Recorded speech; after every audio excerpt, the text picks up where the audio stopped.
What's up, Polo Boys? The game we are going to be playing tomorrow is called British Longball. And it's kind of like a baseball cricket hybrid. It's a great game if you have a lot of people, and it's a lot of fun. So, just going to explain the rules real quick. So, then when we get out there, we can just kill it, have some fun, some team, how it goes. Alright, the basic rules. We got two end zones. There's an end zone here and an end zone here. And then the reason it works so well with a lot of people is because you can have so this is let's say this is the field. So the field, there's no real out of bounds. There's just a lot of field. And then there's a batter, a catcher, and a pitcher. And then everyone else is just scattered around the field where they see fit after you start playing. You'll get the hang of it. So there's no real out of bounds. That's another fun aspect of this game. So it all revolves around the hitter.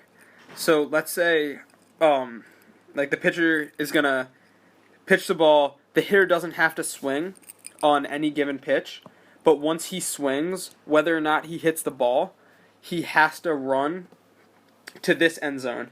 And if he gets pegged, or if the ball is caught in the air before he gets to this end zone, then he is out. So that would be an out. And there are 3 outs. That's 1 inning. Didn't mean to put an equals there. It's whatever. Well, you get it. It's just like baseball. 3 outs is 1 inning. Alright. So let's say the batter swings. He swings and he misses, and the ball just drops right around there. Then the catcher can just pick up the ball, and as this guy's running, trying to get to the end zone out here, just throw it at him. And then if he hits him, he's out. But let's say, and this happens a lot, let's say this guy's running, and the catcher tries to peg him and misses him. Then one of the other fielders, out there, have to work together and pass the ball to this guy so that this guy can peg him and get him out. And that's going to happen, that a guy will miss the ball and he'll end up just kind of running around real sporadically until he gets to this end zone. So the way that you score a point is you have to get to this end zone. This is where you score the points. So once you get here, you're safe. This is more of a safety zone than an end zone, I guess I should say. So let's say you hit the ball, it's a good hit. It goes somewhere over here because there are no out of bounds, and someone has to go chase down this ball out here. Then you make it to the safety zone.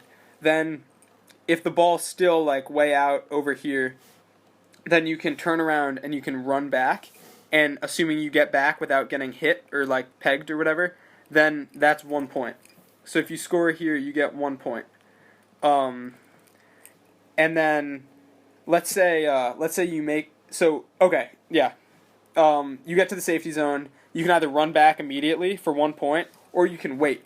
So let's say you make it to the safety zone, and then the next batter comes up, hits a nice ball, cranks it out there, and this guy just takes off, books it this way.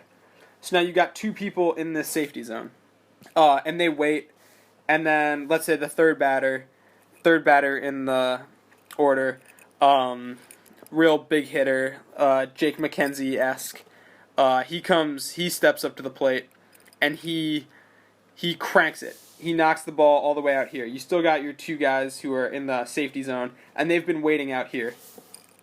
So Jake steps up to the plate.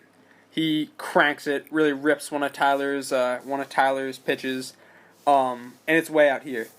So Jake's running. He's just like all out sprint, trying to make it to the safety zone. Um, these guys, these two guys can run down here and try and make it to the end zone. So this is where so this would be, this guy would get 1 point, this guy would get 1 point. Y'all got to show, that makes 2. So we got 2 points there.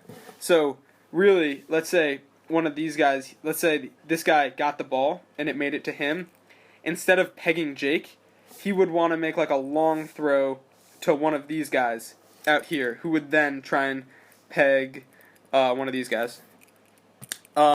And then, so that's basically it. It's real simple. So let's say like this is defense. You got like all your guys like sprinkled around out here. Pitcher, catcher. These are the only positions. And basically you just want to work together to make passes to cover all your bases.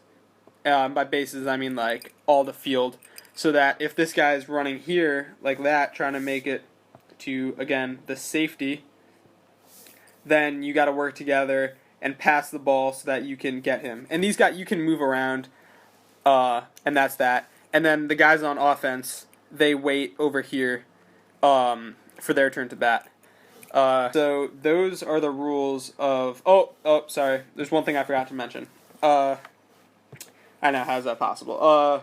So if you catch the ball with two hands, it's a pop. It's like the ball pops up and you catch it with 2 hands before it hits the ground. That is 1 out. If you catch the ball with 1 hand before it hits the ground, that is 2 outs. I realize my 1 looks like a 2. Sorry. If you catch the ball in your pocket, I've only seen this been done a couple of times. That is 3 outs and an automatic turnover.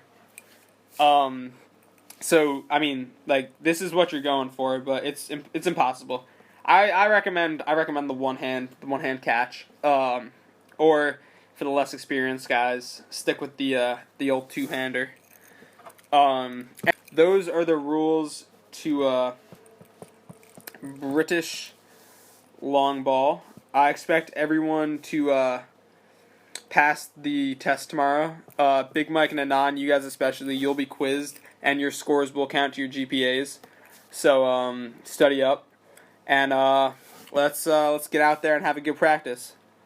All right, boys.